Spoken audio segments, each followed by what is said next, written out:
Hello and welcome to Florida Face to Face. I'm Beth Switzer, and this week on our program, you're face to face with the Interim Secretary of Florida's Department of Children and Families, Mike Carroll. Thank you very much for joining us, Secretary Carroll. It's good to see you. Thanks for having me. This is your first time on the program, and you are fairly recent as appointed to the interim secretary position. So there may be folks that are kind of wanting to know a little bit more about you and your background. So fill us in a little bit. What would you like Floridians to know about who you are? Well, I think it's not going to be a secret when folks hear me talk that I'm not originally from Florida. I'm from Boston, up north, but I've been in Florida since 1988 in the Tampa Bay area. And I started working for the department not long after that. I've been with the department almost 25 years. I've been working in all facets of what we do within the department, everything from child welfare to substance abuse, mental health, adult protective services, and access. So it's been a pretty wide-ranging experience for me in terms of working with the department and also with our stakeholders locally. What attracted you to the work that the department does? Because it's I would imagine a very rewarding agency in a lot of ways, but difficult. There's not an easy problem that you deal with. Sure. I think that if folks are going to be successful in the department and hang around for a bit, I think they really have to be committed to working with people, and they really want to make a difference. I think the things that we get in return for working with the department, it's not always notoriety, and sometimes if it is notoriety, it's not the kind you really want. And it's not money or anything like that. I do think it's the reward you get for helping families. I cannot imagine our communities without somebody doing the work that the department is engaged in. I think we help to make our communities safer. I think we help to make our communities a healthier place to live for our kids and our families. What made you want to be interim secretary? Well, I thought I could make a difference. I came from within the ranks, and I got to tell you that when I accepted the job, I've had more people statewide extend their condolences and not their congratulations, and mainly because it is a difficult job. Our work is complex. Sometimes it's misunderstood, and sometimes that misunderstanding results in perceptions in the community that are sometimes inaccurate that make our job even more difficult. I think that we need to fight through that because the work that we do is important. I think we need to make sure that we get the right message out to communities, and I think in the end we need to stay laser focused on our mission, which to me is to protect the vulnerable. And I like to say to staff, it's not only to protect the vulnerable, we have a vision in the department that we want our agency to be world-class in everything we do. And we've achieved that in some of our programs. Our Access program has been benchmarked by 49 different states. But to me, the only way you get world-class in social services is you have folks who are going to provide those services at a level and with the same passion, the same commitment that they would for their own families. And if I can get folks to operate that way every day, we'll be a better agency and we'll get better outcomes for the people we serve. You say that you did this because you wanted to make a difference. What is your vision for the agency for as long as you hold this lead position? Well, I break everything into short-term, long-term. I think short-term, we're dealing right now with some issues that I inherited, one of them around transparency. But I am trying to move the agency to a place where never again will the agency be questioned in terms of trying to hide or shelter data or information from folks. I think we need to be very open and upfront with folks about our data, and we're about to release in the next 2 weeks a child fatality prevention website that I think will be the preeminent website in the country. It's going to provide information that will meet the letter of the recent legislation that would require the department to post and notify communities that a child death has occurred within that community. But it will go far beyond that because we're going to put everything in that database that would let local communities know what the cause of death was, what the circumstances around the death were, and on every single death we do a report around that death that outlines what the department's prior contact was with that family if we had some, and all of that will be released. The beauty of it, I think, is it's really an interactive website where it will provide statewide data, but it's also going to be county by county, so you can click on the state of Florida. If you live in Hillsborough, you can just see Hillsborough's data. I think that's important because when you see child death data that's reported to the department, we know 1 in 4 of the children who die. When I say we know them, we had some type of prior contact with them. In about 5% of the cases, we had a prior contact within the last 12 months prior to our intervention where we had a verified report. And that's what the legislature set up the new rapid response teams to go in and take a look at what the nature of the department's involvement was. But we also had prior history with the family in the last 5 years, even if we didn't know the child, in about a third of the cases. So clearly, just based off those numbers, we need to do a better job of protecting kids that we're currently engaged with. But what it also tells me is that 3 or 4 children who die in Florida that are reported to the hotline, and it's suspected that abuse and neglect may be a part, and 2/3 of the families were never known to the department. And so the whole issue of child death, I think, is a public safety, public health issue that the department is never going to reduce the numbers to a level I'd like to see them reduced unless we get out there and partner in a much more meaningful way with local communities to do just that. If you look at child death data that we've accumulated within the region, and I have responsibility for the Suncoast region in the past, our data indicates that the lion's share, the most significant cause of death, after you take out those children who died from SIDS or SUIDS or some other natural death, the number one cause of death for kids that we've had prior experience with is unsafe sleep. The number 2 cause of death is child drownings. And then the third most significant one is inflicted trauma, and those are the cases that are most easily recognizable with the department where somebody actually beat their child. But to me, the unsafe sleep and the child drowning one, those are issues that we need to work very collaboratively with a much broader group of folks and within communities to reduce those numbers. Because these kids are dying for unsafe sleep-related reasons and for water safety issues just as much as when they're involved with the department. So I would like to see us go there.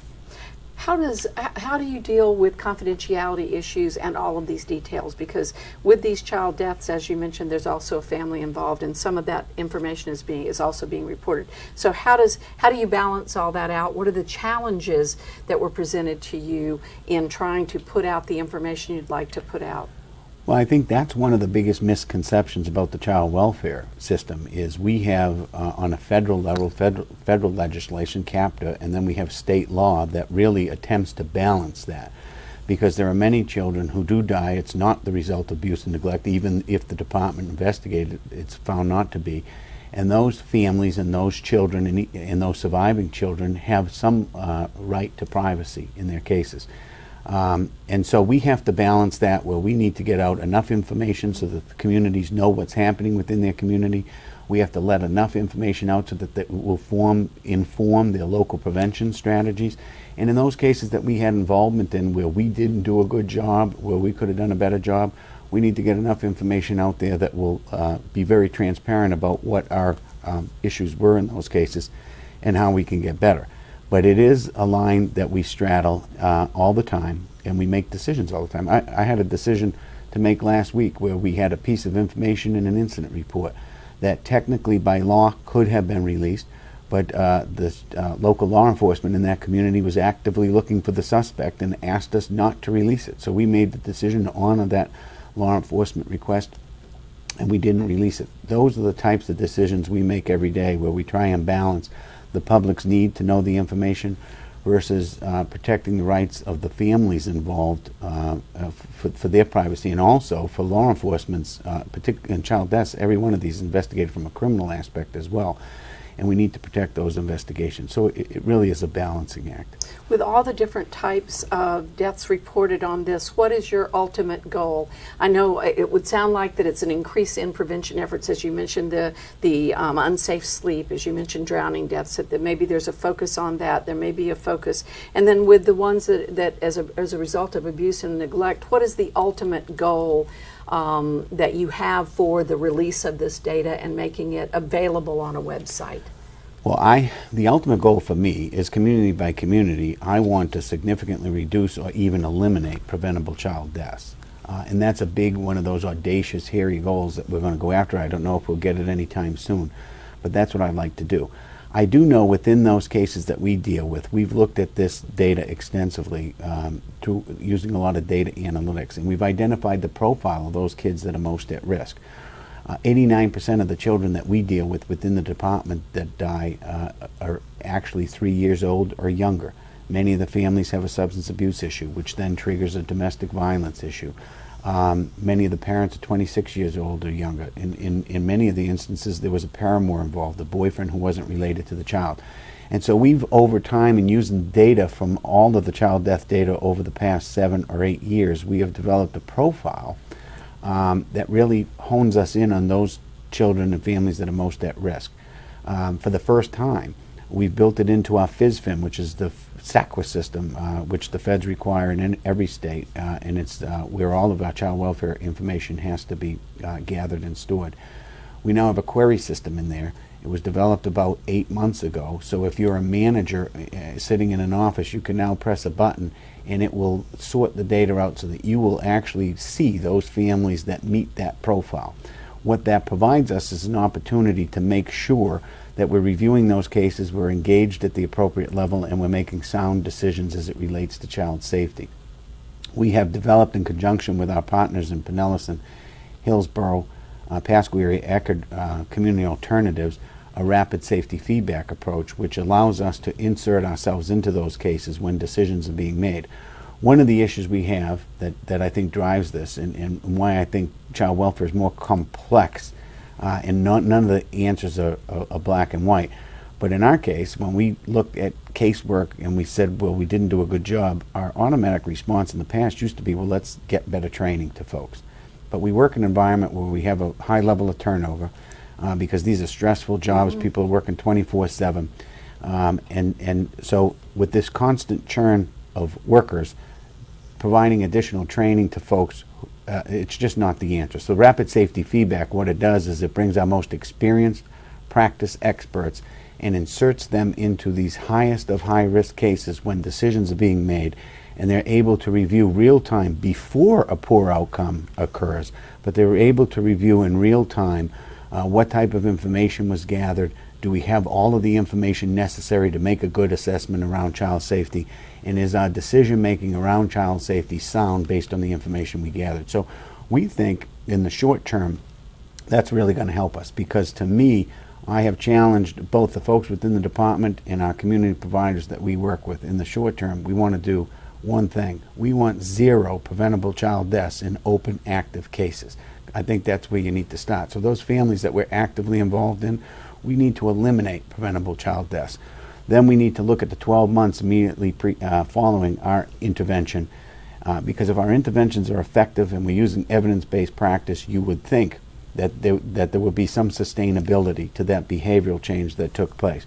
And so we would like to reduce preventable child deaths in those families that we had prior contact with out to 12 months past our contact. And if I can get my arms around that, then we push it out to 2 years and 3 years. But we have to start somewhere, and I think the place that we start is looking at the cases that we're actively working on and change practice as it relates to them. If you're just joining us, this is Florida Face to Face. I'm Beth Switzer, and this week you're face to face with the Interim Secretary of Florida's Department of Children and Families, Mike Carroll. Citizen reporting and citizen engagement in these cases is often also very important. Will you actively encourage citizens to access this website, take a look at it, and maybe step up if they see or suspect something going wrong? Well, that's one of the reasons we're putting the website out there, and one of the things we'd like to promote is that communities use it, and we will promote it as best we can so that individuals within communities can access it. But I think where we'll start is every community has children's alliances that we need to work with, and those decision makers and policy makers within a community, those folks who traditionally work with us but also hold us accountable, those groups definitely have to be accessing this on a regular basis.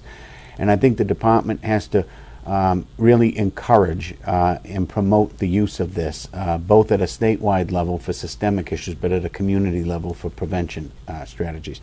I think Florida already has some of the toughest mandatory reporting requirements in the nation. I think that's a good thing. Our level of reporting in this state, I think, is good. You know, I talked at a prevention episode the other day, and part of preventing child deaths is about changing culture. And one of the examples I use is we lost a fair amount of children to incidences where children were left in cars. And in Florida, very dangerous and often deadly. In fact, we lost a young child in Sarasota just the other day.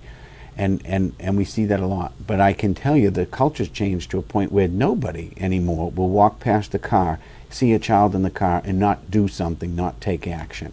And I think it's because of all the media attention, some of the public service announcements, but also people's reaction to it, that they're going to stand up and not allow this to happen. And I would like to see that same type of reaction around unsafe sleep and around child drownings. You know, when I grew up, we had an old wives' tale. Growing up in the project, you go to the city pool, and your mom and dad used to say you can't go in the pool for an hour after you ate because you might get cramps. I don't know if that's true. I never got kept out of school for an hour after I ate lunch, but you would have to stay out of the water. Whether it was an old wives' tale or whether there's any merit to it, I don't know to this day, but I've taught my own kids that if you eat, you got to stay out of the water for an hour. I think we need to get into the business of creating these wives' tales around unsafe sleep and around child drowning so that we begin to take the culture and people feel empowered to take action. If you know a family member who's putting a child down on a couch, on a bed with pillows and blankets where it's unsafe, you ought to feel empowered to take action and say something, because by taking action you very well may be saving a family member's life. Your first week on the job, you talked about transparency, and earlier in this interview you talked about transparency, and there's been a report put together recently or looked at that has to do with the child deaths here in the state, and that was a big topic during the last legislative session. Mm-hmm. It's also been reported that there may have been as many as 30 deaths that weren't part of that report.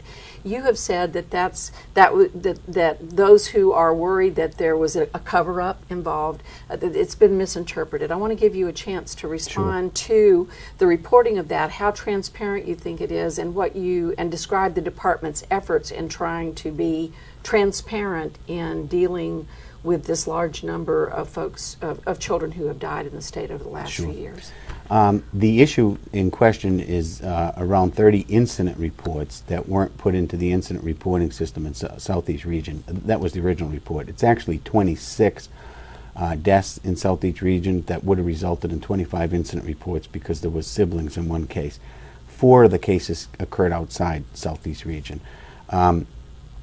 The allegations, and this is what's frustrating to me, because the allegation was that these deaths were not documented or somehow kept off the books. That's just not true. The child deaths are reported through the hotline. Our official case management record is the FISFIN system. Every one of these child deaths was investigated according to protocol. FISFIN was updated according to protocol. There was an allegation that we created and then backed out an incident report and destroyed that incident report, which if that occurred, I believe would be a criminal offense. We've looked into that. Our incident reporting system doesn't provide the capacity. Once you press the button and put an incident report in, the capacity doesn't exist to then delete that from the system. Staff don't have that ability. So there was not a record that was created, then backed out and destroyed. It just didn't happen. During this time, it's been alleged that we withheld records from the press. There were no requests for these incident reports during this time, and when the request did come in for the incident reports, we went in and made sure that the incident reports were created so that we could give that information to the press. There was allegations that we didn't follow the incident reporting system. This part was true. We did not follow our own policy. And so my review of that case, of this situation down there, really centered around not whether records were destroyed, because I knew you couldn't just delete a incident out of the incident reporting system, and we already knew before the investigation even started that all these deaths were documented and investigated. So the question became, what was the incentive for us to withhold this information intentionally? In Broward County, the department has no feet on the ground doing this work day to day. The Broward County Sheriff does child protective investigations, Office of Attorney General does the legal.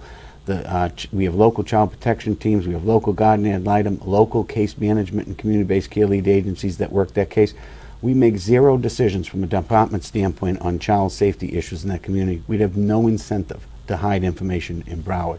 In Palm Beach County, the other big county that was involved in this, where approximately half of the deaths occurred, We're still operating under protocol that was established after a grand jury back in 2002 that requires us to have a rapid response team of child protective investigators that respond to every child death before it's even reported. We respond to every child death at the scene of the death in conjunction with law enforcement. Most of those deaths, if it's determined that it's the result of abuse and neglect, is then reported by Department of Children and Families Child Protective Investigation staff. So why we would have an incentive to report it and then 24 hours later try and hide it, I just don't get it.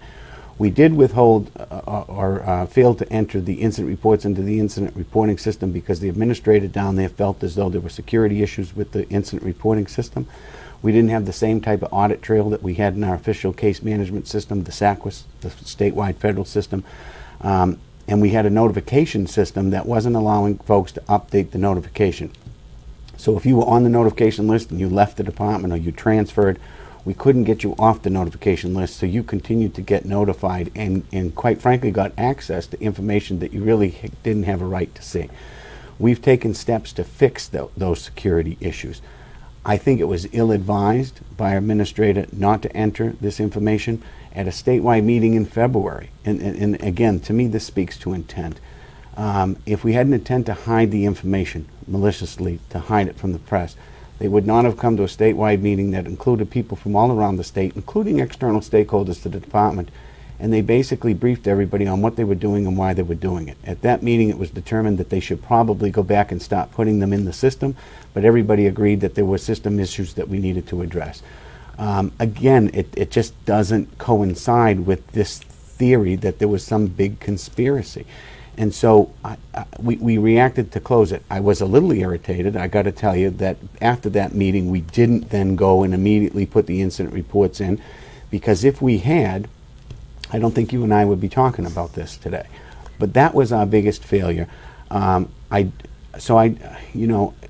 disappointed because we fight credibility issues every day within the department.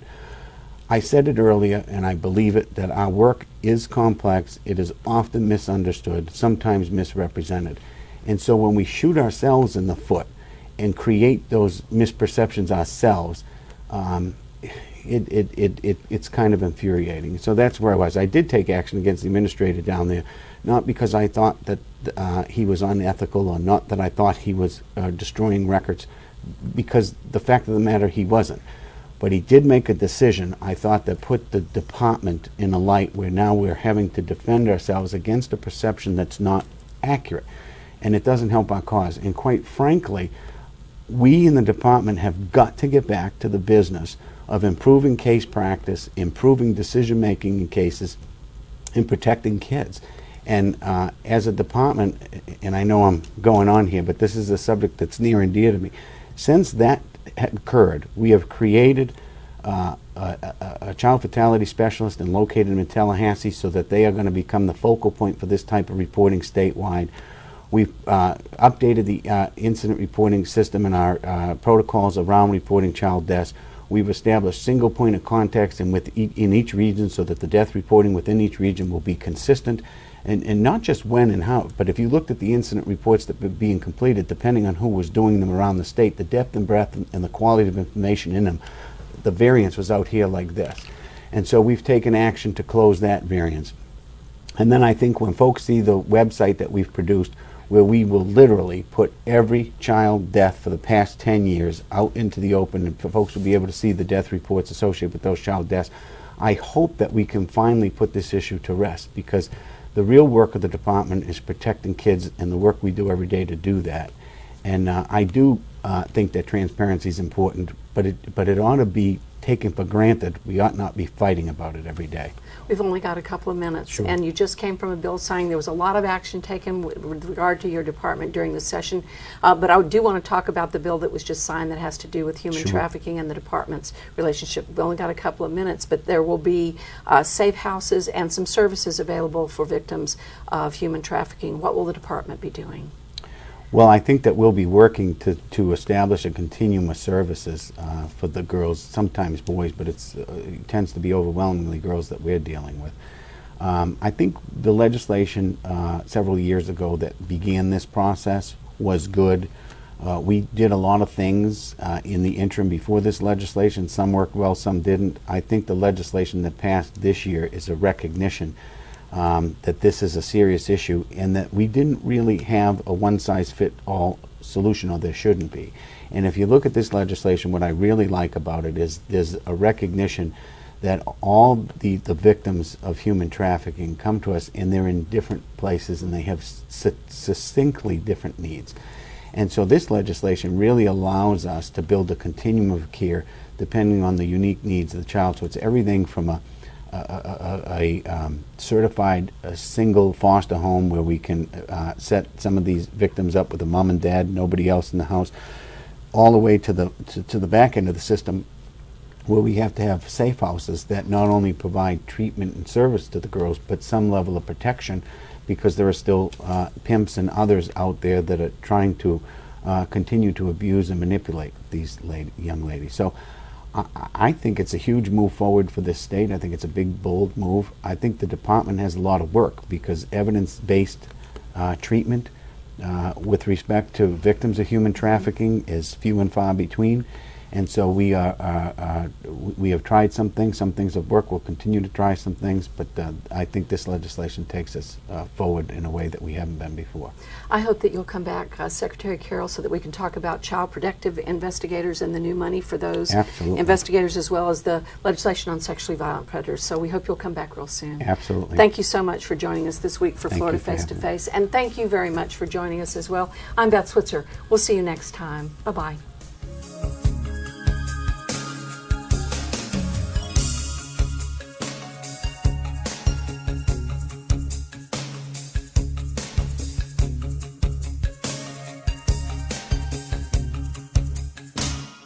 For information about this program, or any program in the Florida Face-to-Face series, visit our website at thefloridachannel.org.